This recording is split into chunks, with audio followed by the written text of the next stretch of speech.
It's the end of November, and we've gotten a lot done since the last time we talked. We have a great opportunity with the amount of framing that we have done to talk about a lot of the different technologies that we've integrated into the design to make this an energy efficient home. So I'm going to walk through the different aspects that we've implemented to help seal this house up against the weather. The first thing I'm going to show you is this Sill Seal. This is a rubber gasket that goes around the perimeter of the foundation between the bottom of the wall and the foundation wall. It's about 3 inches wide, and it's got kind of 2 rubber bulbs that stick out, and this is compressed by the wall as it sits on top of it. You can see that we've got 2 walls that are about 10 inches apart. We narrowed this feature from about a 13-inch wall to a 10-inch wall as we talked through the implications of moisture migrating through the wall. That's something that is a technical problem that's a feature of all of these highly energy efficient homes, and it's something that we have to manage very carefully. And the solution to this particular problem was to actually put in less insulation. So we narrowed up the walls to help us resolve what happens with moisture in the wall.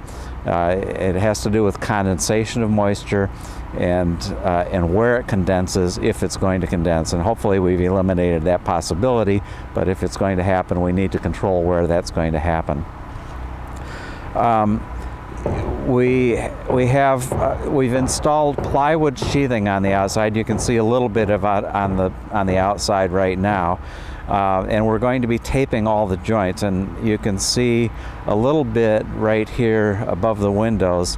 And what we're trying to do is to prevent any opportunity for air to go through the frame in any way, so that you can get like a tunnel effect where wind can kind of whistle through any opening.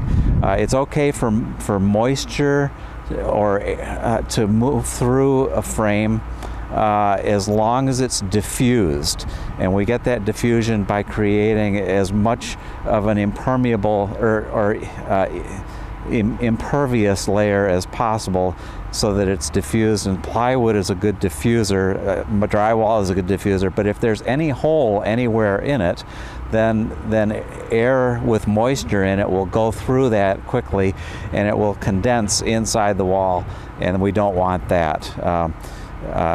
So the objective is to seal it as well as we can.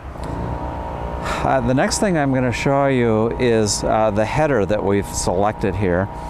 This is called an LVL header, and LVL is really a plywood header. This is engineered for this particular building, and the advantage of using this particular header is that we only need 1 header. A typical frame construction, they use 2 2x12s with a layer of plywood between them to make it the same width as a wall, and it's much less energy efficient. By using this engineered header, I can get more insulation in the wall and gain more energy efficiency that way.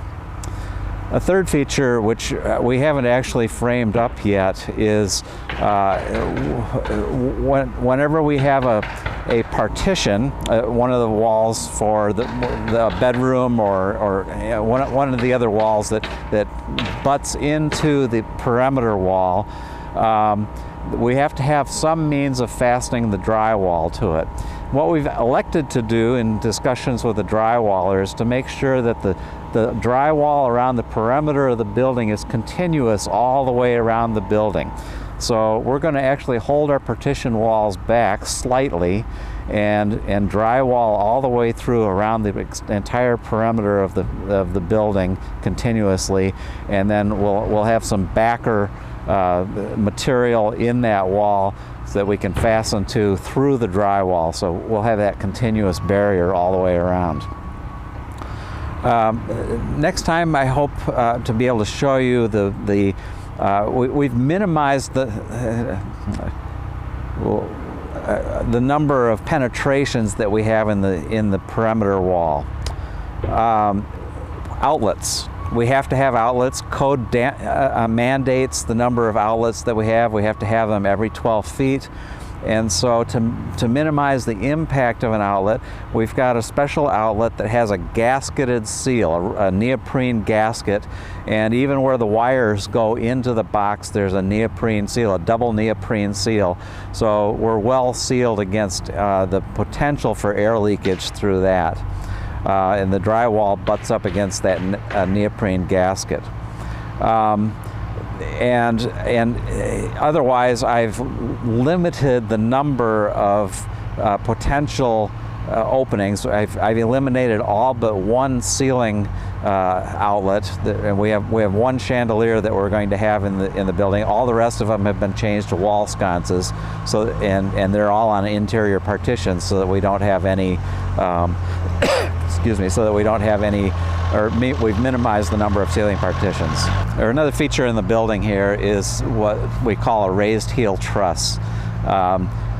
Because we're going to have between 24 and 30 inches of insulation in the attic, we're trying to achieve an R value, which stands for the thermal resistance value of 90 in the attic. We need to be able to accommodate that depth of insulation and still maintain ventilation in the attic. So this attic truss is designed to accommodate that depth of insulation. We have also designed what's called an attic truss. It's designed so that if some future owner wants to ever build this space out, that they can put bedrooms and bathrooms or whatever they want up here. The other feature that I wanted to point out here is that we're going to be putting a plywood ceiling in here, and then we'll be drywalling over that. The plywood ceiling is part of that air seal that we're going to be putting around the perimeter of the building to prevent air infiltration. And again, once that plywood is in there, we're going to be taping all of those joints. So. And part of that design required that we cover the top plates of the double wall, and you can see that right here at this point. One of the things that we were especially interested in doing in a passive design was making sure that in the wintertime that we were able to attain a solar gain through the windows. And you can see in the background here a lot of glass from the open windows on the south side.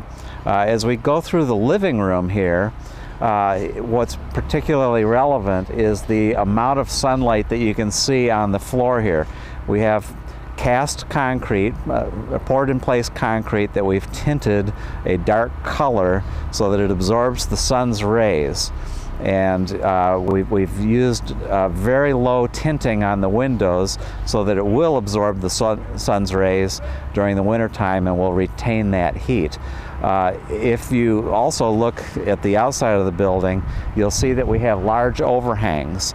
And when the sun is up high in the summertime, then that shade creates shade right at the window sill, so it protects. We don't get any sunlight, any solar penetration at all during the summertime in the high summer. So that's truly passive solar design, and it's intended to operate exactly that way. We did a little solar video in a three-dimensional CAD program to determine whether or not this was going to work for us in concept in the design phase. Hopefully next time we meet, I'll be able to show you some of the mechanical and electrical and plumbing that we've installed, and that will be starting to get ready for drywall and insulation.